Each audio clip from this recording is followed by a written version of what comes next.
see if that's her.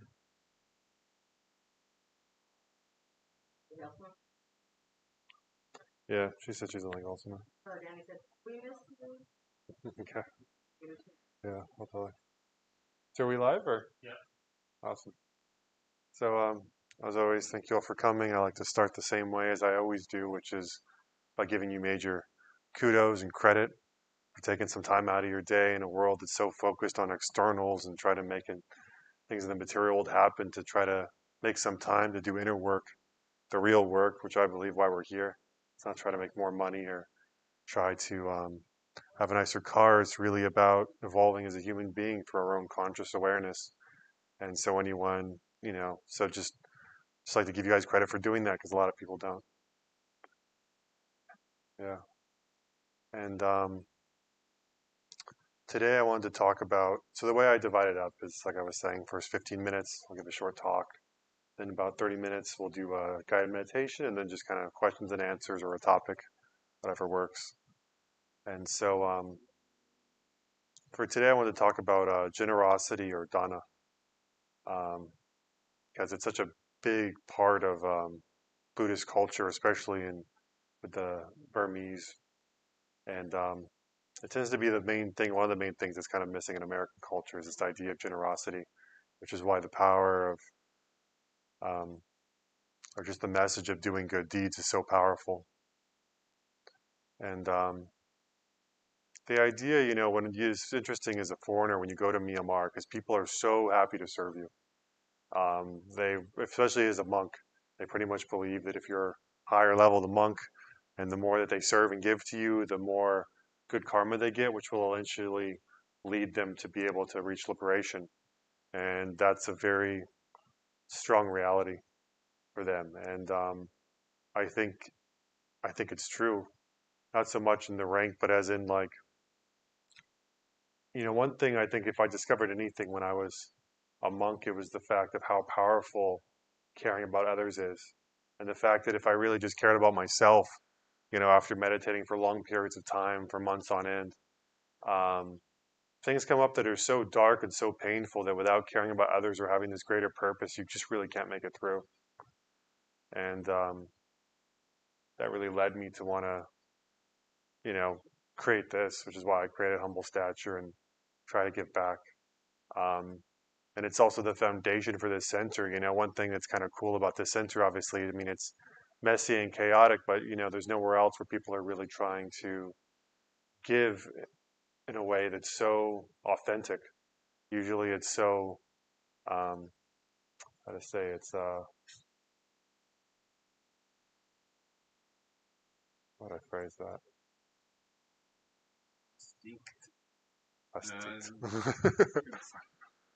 Yeah. Well, anyway, it's just the fact that it really is more about the people and helping people that are in really dire circumstances when most people wouldn't take the risk, right? Most people would say, "Oh no, it's too dangerous for that," or this, and or it's they don't want to go through the emotional, because anyone that if you're going through some sort of struggle, for almost everybody, you're going to end up, you know, conflicting with other people. You're going to project. It's kind of the nature of being upset, is the fact that that's kind of also going to go outwards. And it takes a really strong human being to be able to kind of have compassion and love for that, and to see them as still being human beings despite whatever someone might say or do to you. And, to me, that's really the real generosity. It's like generosity to me isn't even just about giving money. It's the generosity of even kind of absorbing a certain amount of chaos.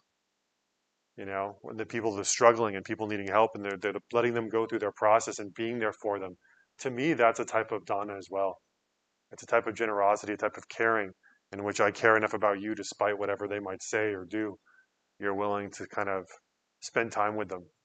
Um, and then there's also too, I mean, a lot of the idea of the financial part, because it is kind of amazing to me that because in Myanmar, say other places, they support the spiritual community so much, they have a big spiritual community. There are lots of people, there's lots of money, there's lots of funding, you know, and that's kind of our own karma. I think even over here, why there maybe is somewhat less of that, is because people, it's always considered kind of something extra over here. It's never considered so much the purpose of life, and you know, or for those people that are also too. I mean, there's obviously other communities, but they have other beliefs, and that has their own sort of lane. But as far as I've found, the reason also too why I felt like I had to create something is because there wasn't a community where people were able to really be open, honest, non-judgmental, have real conversations, more of a heart to heart. It wasn't so much about status and this is what we believe. Even with that was kind of one of my objections even to a lot of the Buddhists in Myanmar or Sri Lanka. All this stuff is, everyone I almost talked to, they would talk to me about true Buddhism.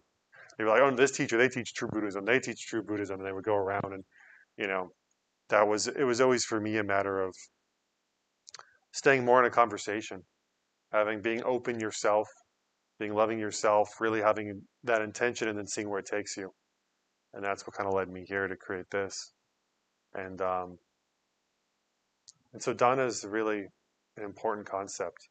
Um, it also allows for this interesting kind of reciprocal relationship between um, someone who would be teaching, right? Because the monks themselves get to live a certain life where they can focus fully on spirituality, and ideally that's what would be happening, and then because of that, they get to learn and gain this sort of wisdom that then flows back into society, and it's this wave of people who maybe themselves can't support um, spiritual teachers. I mean, sorry, people who themselves can't go become spiritual teachers. They can't go off into the forest, or maybe they're not that developed. But supporting those people so they can develop the wisdom and then bring it back, and there's this flow back and forth between the lay and the monastic community.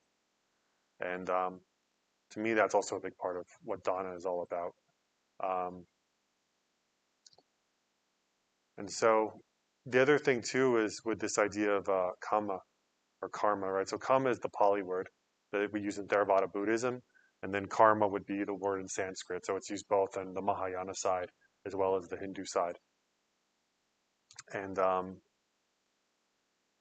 there's I was getting to a debate with people online, especially about this idea, because everyone has very different views on how karma or kama functions. That seems to be one of the major kind of differentiating principles among a lot of the religions, and people have very strong views about it in the Buddhist community and otherwise. It kind of always directly translates basically something close to action, but it's also the idea that past actions have a flow. The nature of the energy itself of where that generates. So for somewhat, and this is the way I like to think about it, that we have a certain field and that generates a certain reality that we then incarnate into.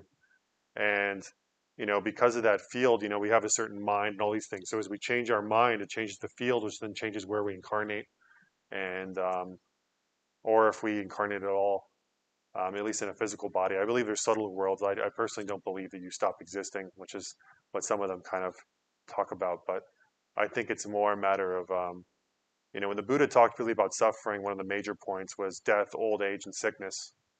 And so, if you don't have a physical body and we were able to interact and be without a physical body, then all those things would be kind of taken care of. So I believe for a human being, that's one of the major stages, um, kind of beyond this one, the next kind of major point, because I believe full liberation, as in being a Buddha, is quite a lofty goal, and that takes many lifetimes, I believe.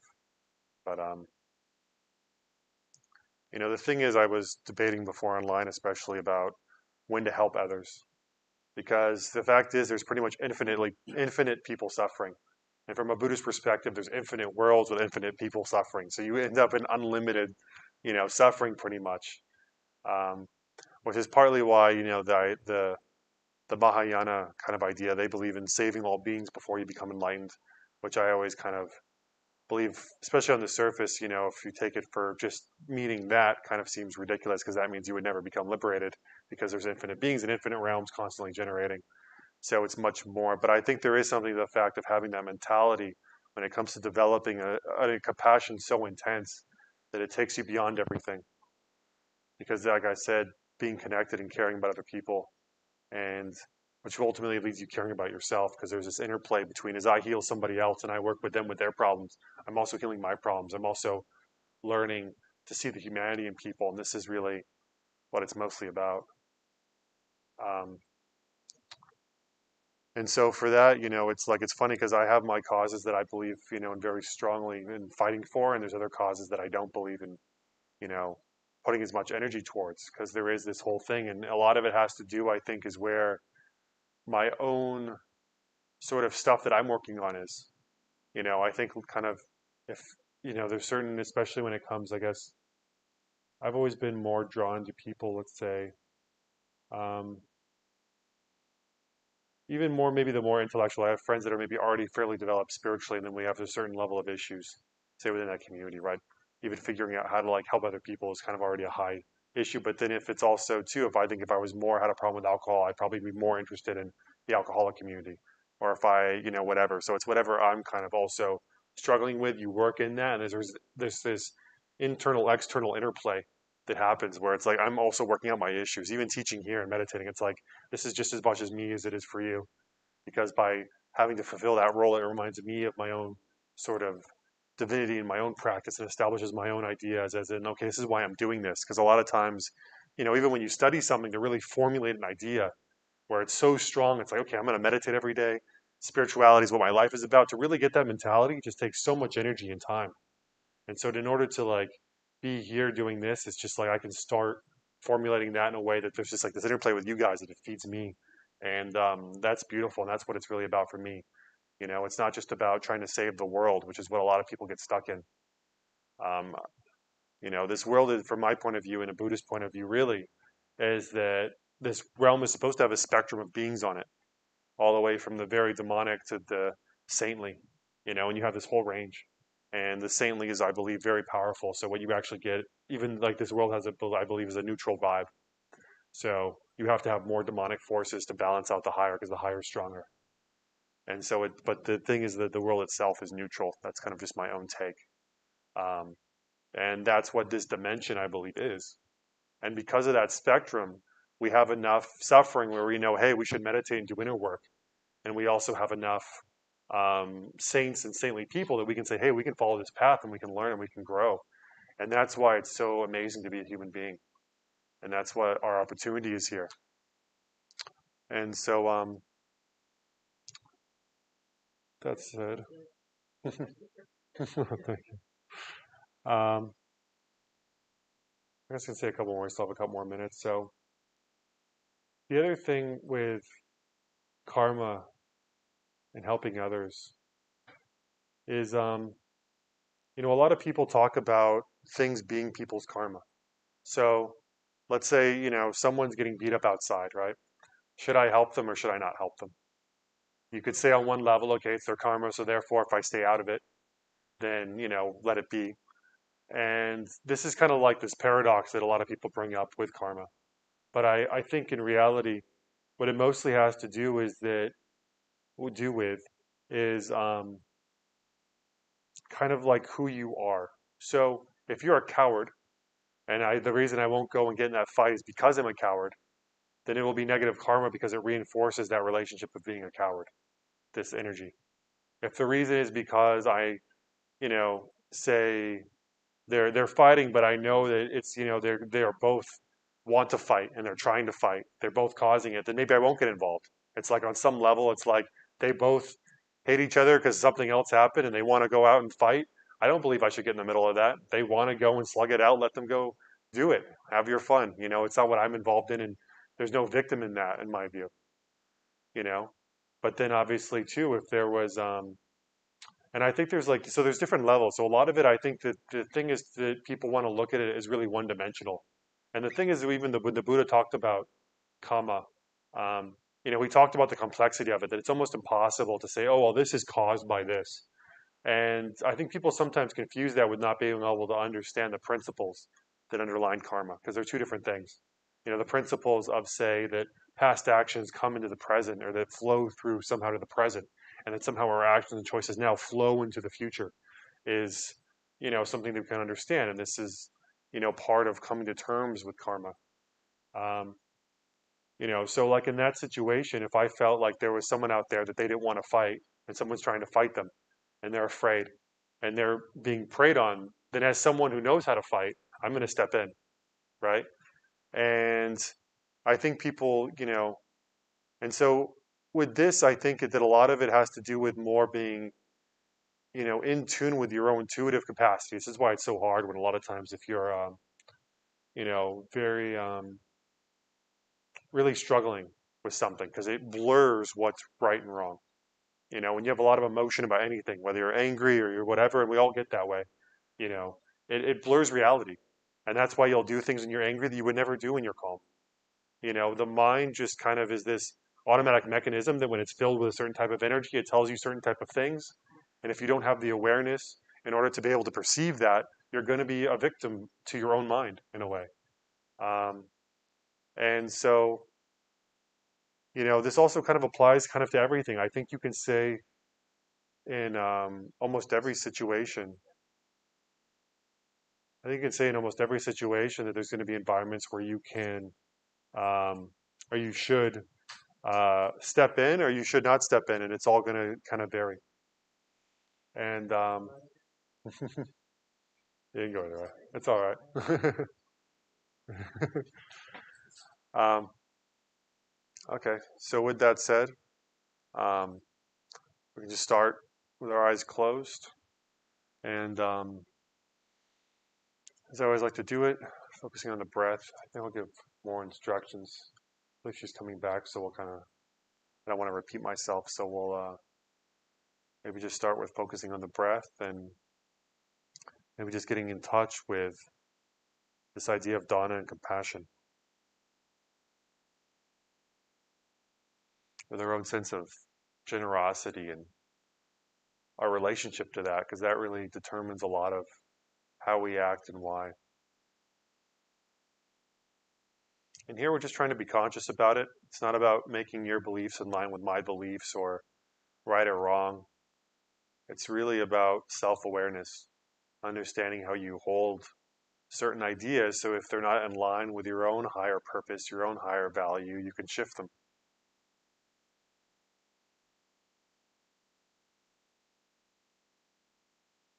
So with that, back straight, head straight, taking a couple deep breaths, start to turn our awareness inside the breath, natural, bare breath. Nowhere to go, nothing to do, just taking this time to go within, relaxing, letting all the conditioning from the day and all the stresses go.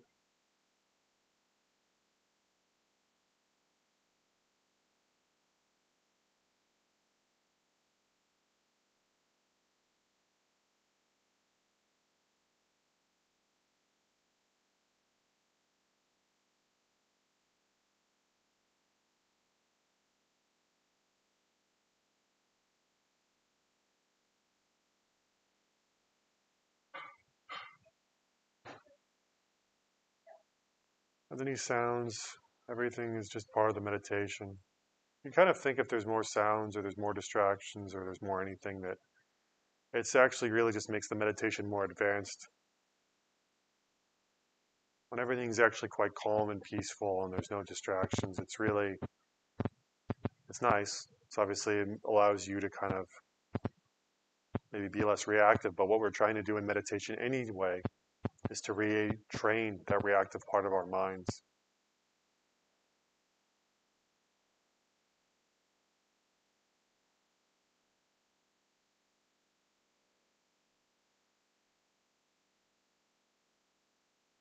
The more that you can deal with noise or distractions or whatever it might be,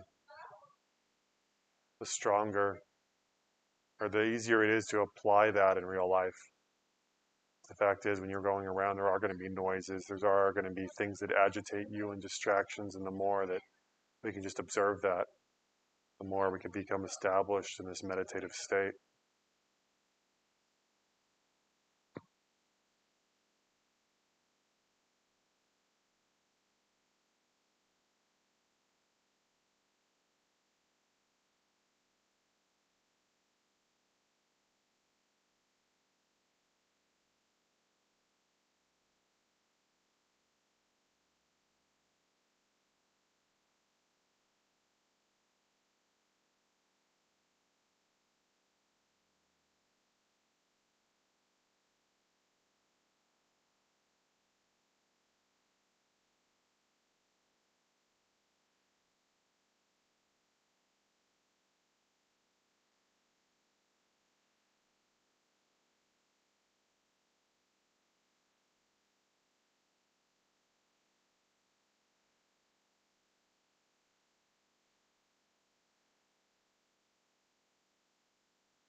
spells.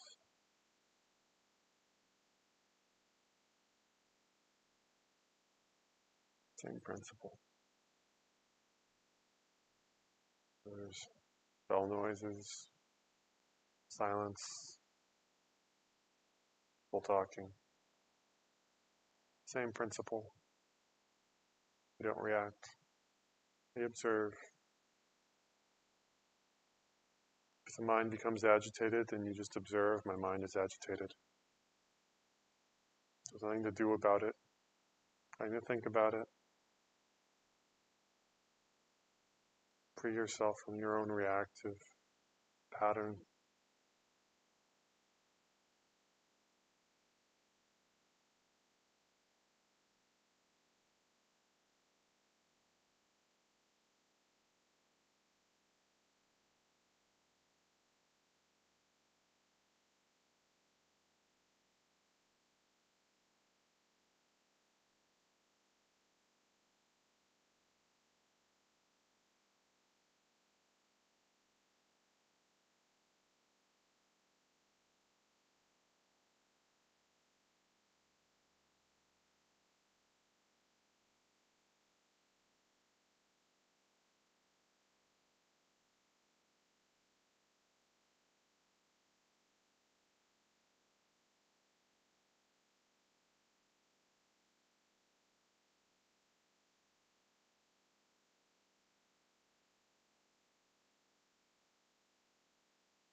Meditation takes time to develop. Concentration, understanding. A lot of the time, this can take years, um, or maybe just weeks or months, all depending upon the ripeness of the student. And the thing is, it can be very non-linear. A lot of times, all of a sudden, something clicks, something changes in your life, almost like as if it was out of nowhere. Even like being hit like by a truck or something, just so unexpected. But you get there through all these little steps nonetheless, where there's something, some sort of maybe karma from the past finally ends, and finally you can kind of see clearer. And And so what I'm really trying to say is, no matter where you are on that or how difficult it might feel, every little step we take to help develop our understanding and to develop our practice, I promise you will pay off. It's really the promise of the Buddha. If you follow the teachings, meditate, develop, that little by little our minds will be purified. Little by little we'll become stronger, and slowly but surely, through direct experience, we'll reach liberation for ourselves, freedom from suffering.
Try to see that things have a natural process, natural flow. And if we want the mind to be calm or certain situations in our life to be a certain way, the, the only thing we really have control over is our ability to react or not to react.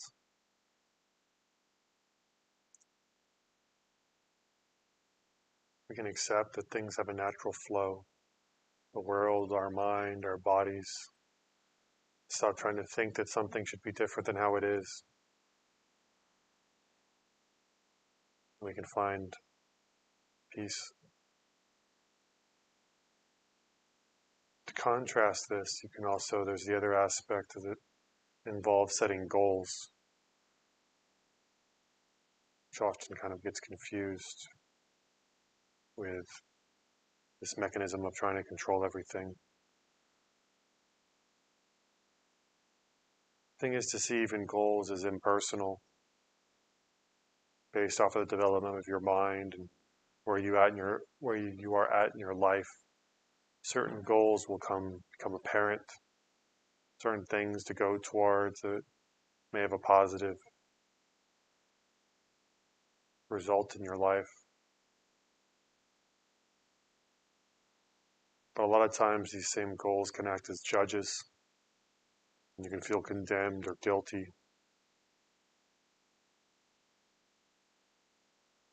And the solution to this is to also see your goals as impersonal, as part of the mind, as part of nature, as part of the flow of this interplay between this higher consciousness and our higher self, and maybe our more lower desires and the purification of the ego. There's this interplay between these two energies. And a lot of times, even the goals and all this stuff, there can be identification, there can be expectations. But really, to just do without expectation, to just know where you're going and try to do the right thing and to let go of the result. This is the correct way to view our mind, the world, karma, kama.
Real generosity, real dana comes from first understanding who we are.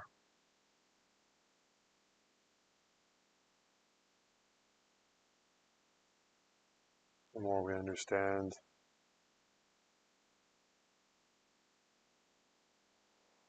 how we wish to be loved and cared for, we can love and care for others. We can see past the barriers, the illusions, defilements.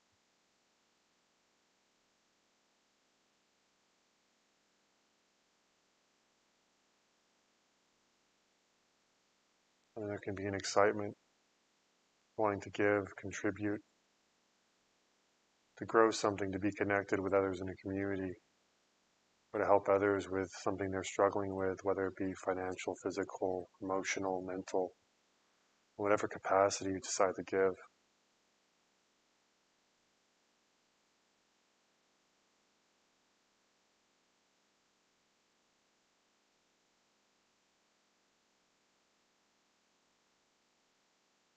To give without expectation, without wanting to receive anything in return, but just to give from the heart. This is dana.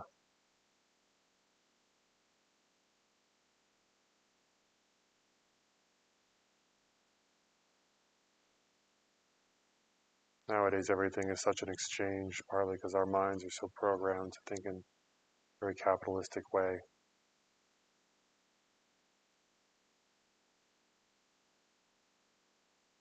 give out of love is a very foreign idea to a lot of people. And the idea that by giving that love grows and is cultivated.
There's so many experiences you can have in meditation. The important thing is really to maintain that level of detachment, of just observing, just experiencing without reacting. This is the quality that's going to purify the mind.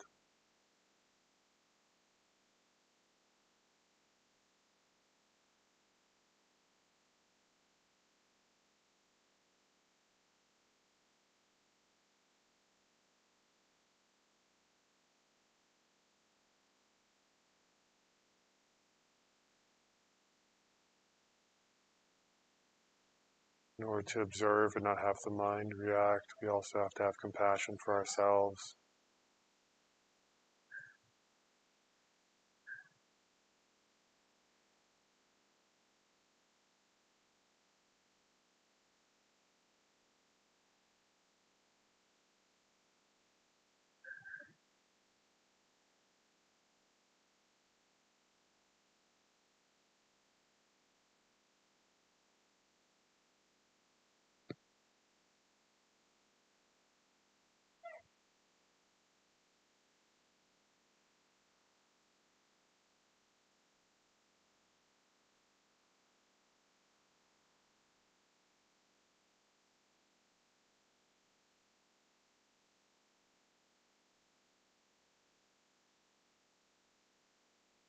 things, annoy you or aggravate you when you're meditating. It can be experienced like you're not meditating or that you're losing something.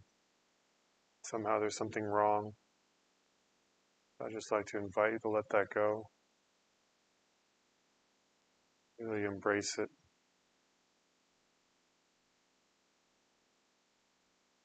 We came here knowing that our minds become agitated. There's defilements within the mind, that there's patterns in the mind that lead to us suffering.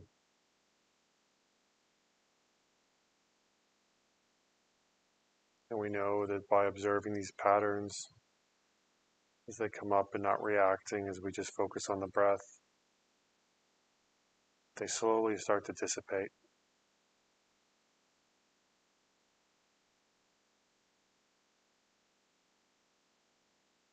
And this understanding is what will allow us to become happier, peaceful, clearer.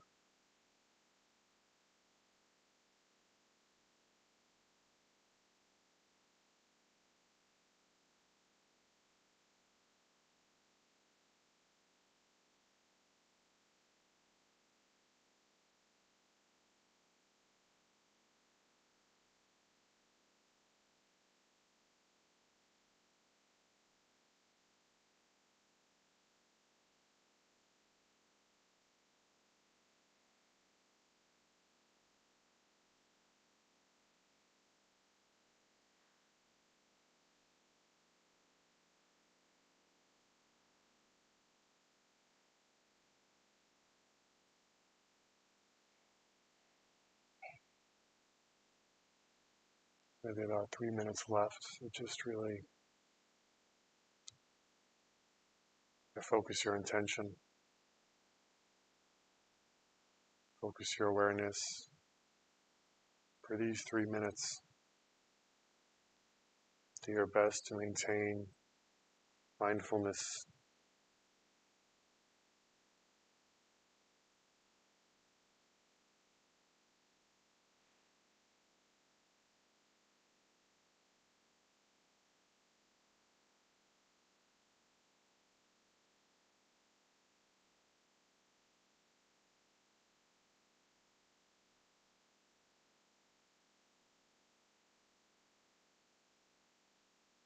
If it's difficult, then good, embrace the difficulty. If it's easy, good, and embrace how easy it is. If it's neither, embrace that.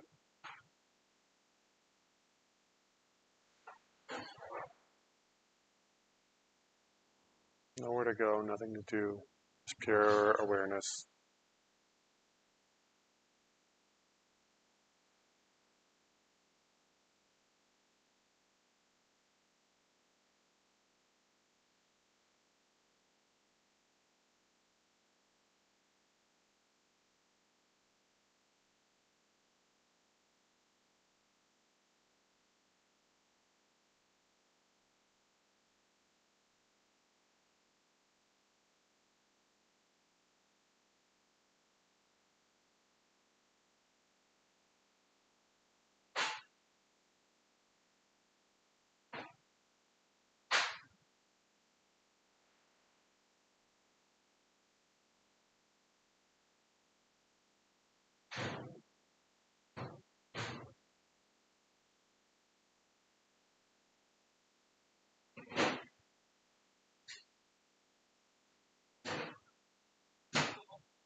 With that, open your eyes and slowly move as you wish. If there's something going on outside,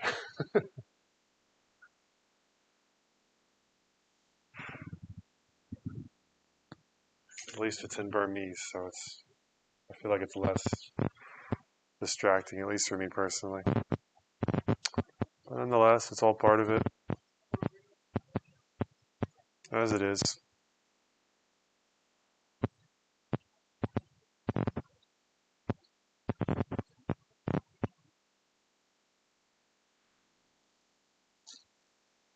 And so that leads us into questions and answers or some specific topic, whatever that might be.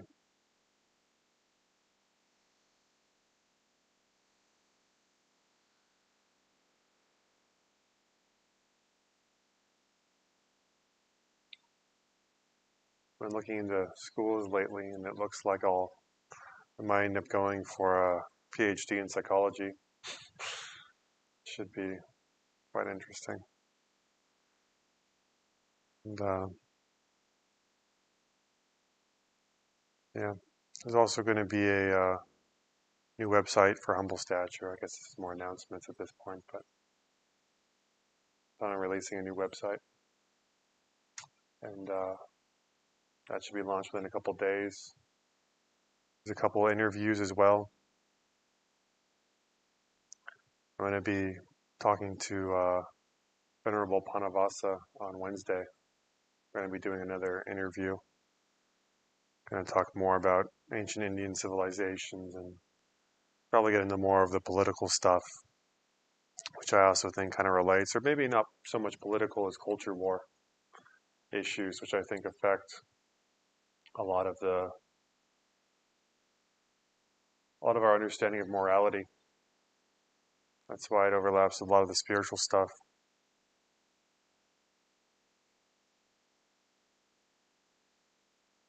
And then Friday, I'll be doing another interview with Nicholas, who is one of the co-founders of London Real, as well as a Brazilian Jiu-Jitsu black belt, and he also has his own podcast and wrote a book called The Line. And so all that's going to be coming up.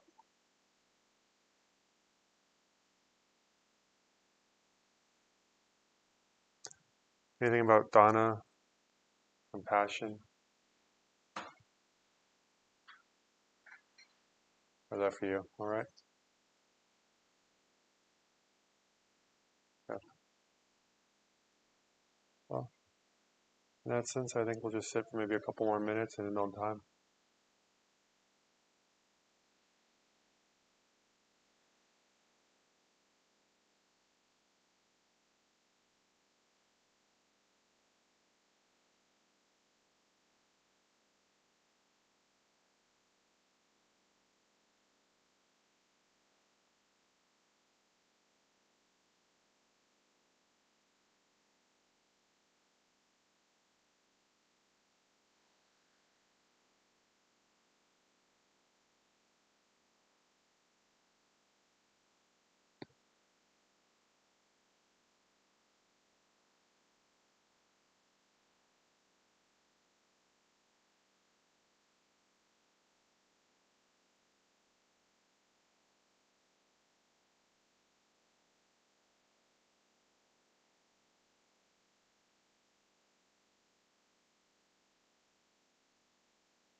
So I always like to just kind of conclude the same way I start, which is by giving everyone kudos for taking time to meditate, going within, trying to realize the truth for themselves through direct experience in a world that seems set on being preoccupied with the external world. So thank you. May all be happy, peaceful, and liberated.